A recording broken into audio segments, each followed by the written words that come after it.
नमस्कार, आप देख रहे हैं इंडिया बोल रहा है। मैं हूं आपके साथ विवेक शानिले। मैंने कहा था आपसे, सीजफायर ड्रामा है, पीस डील नौटंकी है और जंग ही असली बिसात है। और मैंने आपको तारीख भी दी थी, अगर आपको याद हो, 9 जुलाई।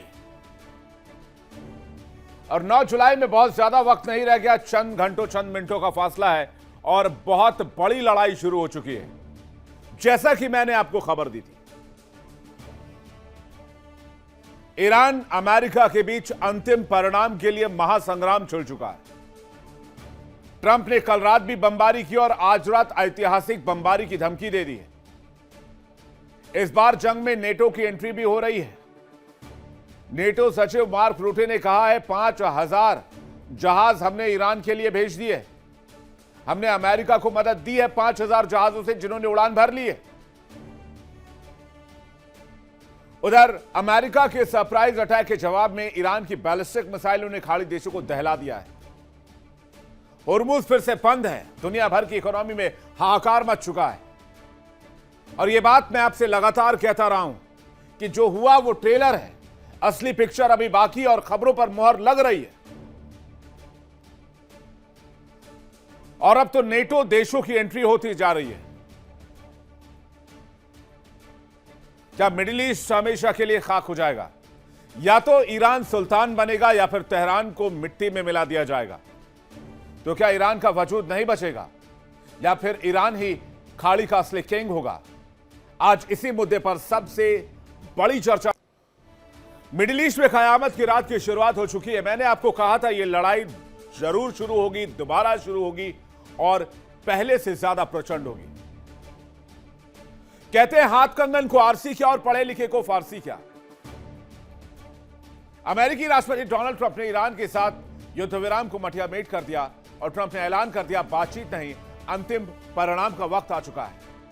कोई डील नहीं होगी, कोई एमओयू मान्य नहीं होगा, अब सिर्फ बारूद की भाषा बोली जाएगी। लेकिन ऐसा क्यों? शुरुआत अमेरिका को सरप्राइज अटैक से हुई, जिसमें ईरान को जिसने हिला कर रख दिया। लेकिन ईरान ने भी पलटवार में देर नहीं की, जिसकी उम्मीद अमेरिका तक को नहीं थी। ईरान की खतरनाक बैलिस्टिक मिसाइलों ने खाड़ी देशों को दहला कर रख दिया, जिसके बाद इस हमले की आलोचना की जाने लगी। अमेरिकी ठिकानों पर बारूद की ऐसी बौछार हुई कि पूरा मिडिल ईस्ट थर्रा उठा। जिसके बाद ट्रंप ने कहा है कि अब ईरान कयामत की रात देखेगा। आप खुद सुनिए। The strait, which they have every right to be, and so we hit them very hard last night. Very hard. Probably hit them hard again tonight. I'll give them a little warning. We're going to hit them hard tonight, but we'll see how it all works out. No, I'm not happy with them. You know, it's like, for instance, we'll have a meeting and we'll talk about. लेकिन ठहर जाइए, यह कहानी अभी पूरी नहीं हुई है। कहानी में एक और किरदार की एंट्री हो रही है और उस किरदार का नाम है नेटो। कहानी सिर्फ अमेरिका और ईरान तक महदूद नहीं है। इस जंग में यूरोप की सीधे एंट्री हो रही है। नेटो के सचिव मार्क रूटे ने कहा है कि हमने 5000 जहाज विमान दिए हैं अमेरिका को इस जंग के लिए, जिन्होंने यूरोप से उड़ान भर ली है। नेटो की इस युद्ध में एंट्री ने पूरी दुनिया को हिलाकर रख दिया है। क्या आखिर जंग का परिणाम क्या होगा? क्योंकि दुनिया को याद रखना चाहिए, ईरान कोई कमजोर मुल्क नहीं है। और बीते दिनों जब अमेरिकी सेना ने ईरान के 80 से ज्यादा ठिकानों पर हमले किए, तो खामनेई के अंतिम संस्कार के बीच शोक में डूबा ईरान चुप नहीं बैठा। ईरान ने खाड़ी में अमेरिकी सहयोगी देशों पर ऐसा हमला किया कि डोनाल्ड ट्रंप के पसीने छूट गए। उसके बाद वो ईरान को कैंसर तक बताने लगे। और ट्रंप ने एक बार फिर से ईरान के सफाई की धमकी दी है और कहा है तेहरान का भूगोल बदल देंगे। मिडिल ईस्ट के लिए सचमुच कयामत की रात आने वाली है, क्योंकि एक तरफ अमेरिकी सैंक्शंस की मार है, क्योंकि सारे सैंक्शंस दोबारा डाल दिए गए हैं। ईरान के लिए दिए गए सारे रिलीफ को रिकॉल कर दिया गया है, खत्म कर दिया गया है। और दूसरी तरफ हर रात बमबार्डिंग की शुरुआत कर दी गई है। जवाब में ईरान के इंतकाम की मिसाइलें भी तैयार हैं। पिछले 24 घंटे का हाल आप जान लीजिए, फिर इस मुद्दे पर हम चर्चा करेंगे डिफेंस एक्सपर्ट्स के साथ। ईरान ने 3 कमर्शियल जहाजों पर हमला किया, यह आरोप अमेरिका ने लगाया, जबकि कॉन्फर्मेशन ईरान की तरफ से नहीं आया। अमेरिका ने जवाबी कार्रवाई की। इसके बाद 80 से ज्यादा टारगेट्स को निशाने पर लिया। अमेरिका ने ईरान के सैन्य ठिकानों पर ताबड़तोड़ बमबारी की। ईरानी air defence missile drone sites पर हमला किया। बंदर अब्बास में हक्कानी पोर्ट पर अटैक किया। अमेरिका ने ईरान के केशम द्वीप पर हमले किए, खार्ग आइलैंड को कब्जा करने की बात कर रहा है। यूएस के अटैक के बाद ईरान ने अपने सिग्नल जामर चालू कर दिए हैं। ईरान ने कुवैत, बहरीन पर हमले किए। ईरान में सैन्य अभियान के समर्थन में अमेरिका के साथ साथ पूरा नेटो आ चुका है और 5000 विमानों से सपोर्ट की बात कही है। याद कीजिए, मैंने आपको बताया था इसी शो के दरमियान कि ये जो हमला जहाजों पर हुआ है वो हमला अमेरिका की तरफ से भी हो सकता है, क्योंकि अमेरिका इस डील में खुद को फंसा हुआ महसूस कर रहा था और वो फिर से जंग चाहता था। तो क्या दोबारा जंग की शुरुआत मिडिल ईस्ट को हमेशा के लिए तबाह कर देगी या मिडिल ईस्ट का सूर्योदय होगा? और अमेरिका की रणनीति इस बार क्या है? बातचीत करने के लिए मेहमानों का बड़ा panel, lieutenant general Sanjay Kulkarni रक्षा विशेषज्ञ, लेफ्टिनेंट कर्नल हिमांशु सिंह रक्षा विशेषज्ञ, विंग कमांडर आलोक सहाय रक्षा विशेषज्ञ, इमरान खोखर ईरान मामलों की जानकार। बहुत स्वागत है आप सभी मेहमानों का। आलोक सहाय सर, सबसे पहला सवाल आपसे, चूंकि इसलिए क्योंकि कल हम लोग इस टॉपिक पर बातचीत कर रहे थे कि 9 जुलाई के करीब हमला शुरू हो जाएगा, और देखिए हमने कल बातचीत की और आज ये हमला शुरू हो गया। अव्वल तो आप ये कह रहे थे कि अभी ऐसे मौके पर इजराइल और अमेरिका हमला नहीं करेगा क्योंकि वहां पर खामनेई की अंतिम यात्रा चल रही है। हाँ विवेक जी नमस्कार। मेरा यह कहना था कि वहां अंतिम यात्रा के अंदर कोई आक्रमण नहीं होगा, अंतिम यात्रा के ऊपर युद्ध। तो मैं विवेक जी, आपको याद हो आपके चैनल पे और विभिन्न चैनलों पे मैं शुरू से कह रहा हूं कि ये युद्ध टल नहीं सकता है।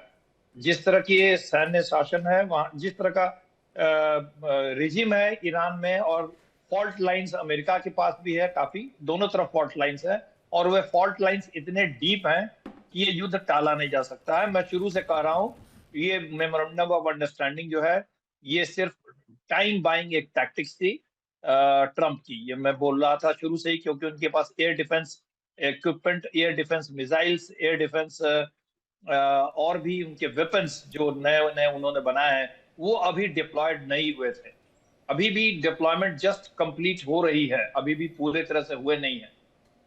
मिडिल ईस्ट में नए कॉन्ट्रैक्ट के तहत नए नए भेजे जा रहा है, इम्प्रूव्ड वर्जन ऑफ पैट्रियट भेजे गया है, इम्प्रूव्ड वर्जन ऑफ उनका जो PSE-3 है, हार्ड है, उनके पास इम्प्रूव्ड वर्जन ऑफ रडार भेजा गया है, वहां पर improved version of laser guided anti missile एक वेपन भेजा गया है।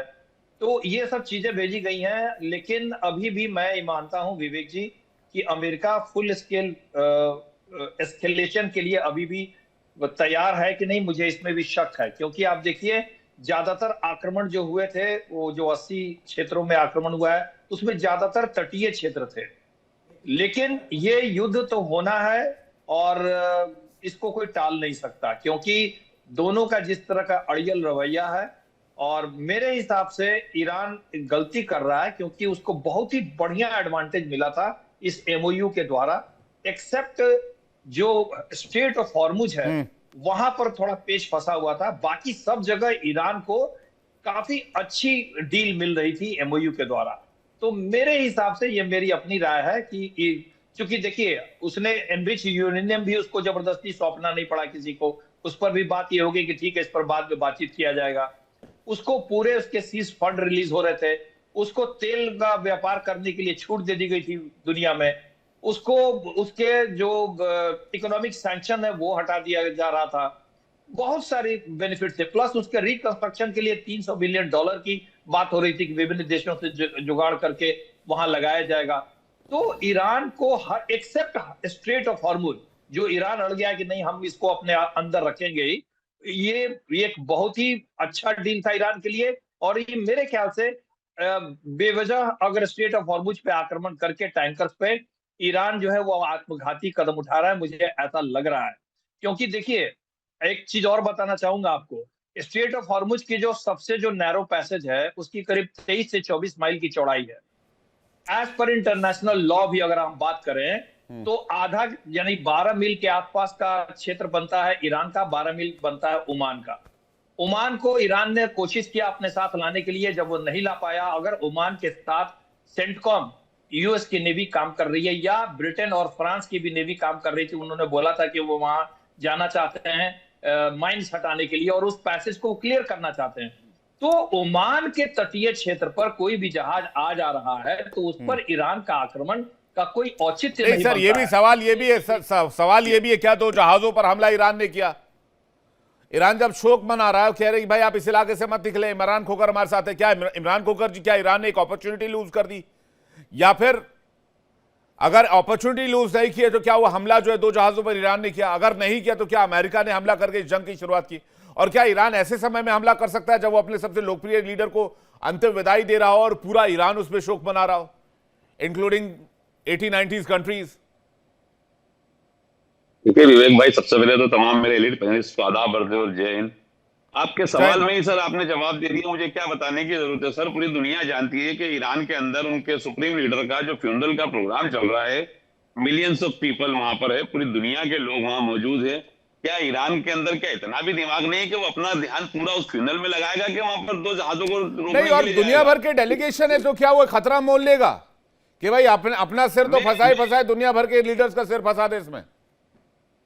देखिए कुल मिलाकर विवेक भाई, ये जो अमेरिकी और इजरायली ये इतने चालाक लोग हैं कि इनका लड़ाई के अलावा इनकी खुराक की लड़ाई है, इनकी खुराक की बम है, इनकी खुराक की बारूद है, इनकी खुराक की लोगों को मारना है।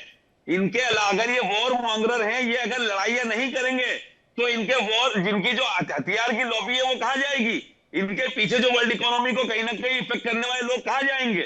कुल मिलाकर एक पेडोफाइल और एक सनकी आदमी को अमेरिका का राष्ट्रपति बना के पूरी दुनिया को आज लड़ाई के मुहाने पर, वर्ल्ड वॉर 3 के मुहाने पे भेज दिया है।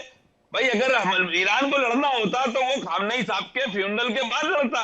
अगर उसको वापस से युद्ध शुरू करना होता तो वो आराम से खामनेई साहब का फ्यूनरल हो जाता, लड़ाई शुरू हो जाती, लड़ लेते।